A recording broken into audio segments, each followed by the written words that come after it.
On the Christmas holidays of childhood, my grandmother's rural homestead was a Mecca of gathering for our extended families.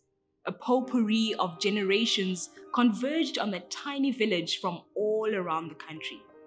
Every person had their place, at the gates, by the fireplace, or in the fields. Adults unpacking fresh gossip with large bags of flour and cases of something to heat the blood. As children, we turned work into play from sunrise until the calls came for supper. Drinking water disappeared quickly in the South African heat, and every 2 days, we would make our own pilgrimage to the shared village tap. Hard plastic drums piled high on wheelbarrows, and a thrilling ride down the rain-drenched pathways. Others had iron buckets swinging from their arms like baubles on Christmas trees. Everything was light on our way down the hill. We were empty of care, flying in full wingspan from the lip of a wheelbarrow like the Titanic. When the water reached the mouth of the bucket, something else filled us up as the weight of the moment dawned on us. Community was nurtured in us in these moments. A scattering of individual bodies became one mind working through many hands, helping each other to lift containers onto heads and into wheelbarrows. No one lifted a full bucket alone or set it down without more hands to guide and hold steady. We bore the weight with each other's strength.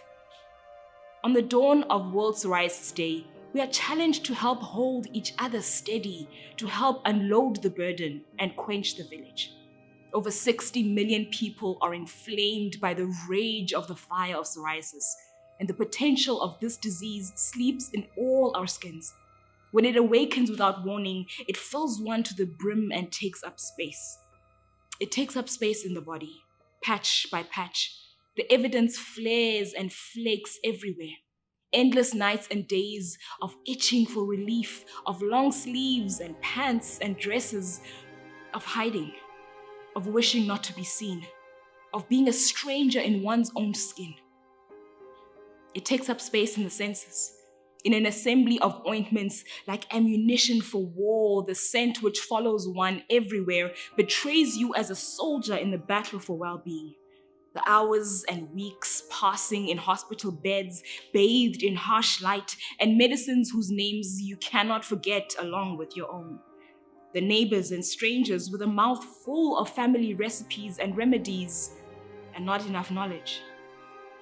It takes up space in the mind, the endless horizon of a chronic existence, the cost which cannot be measured, the body you no longer recognize in the mirror, the self you feel you have lost, the fear of this awakening in your children, the stress which triggers, the languages which do not have a name for this disease, which do not allow you to describe your pain in your mother tongue.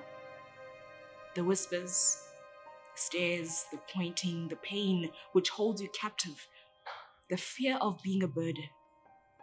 Over 60 million people live bearing the weight of water, filled to the brim with things which cannot be understood unless you have lived through them.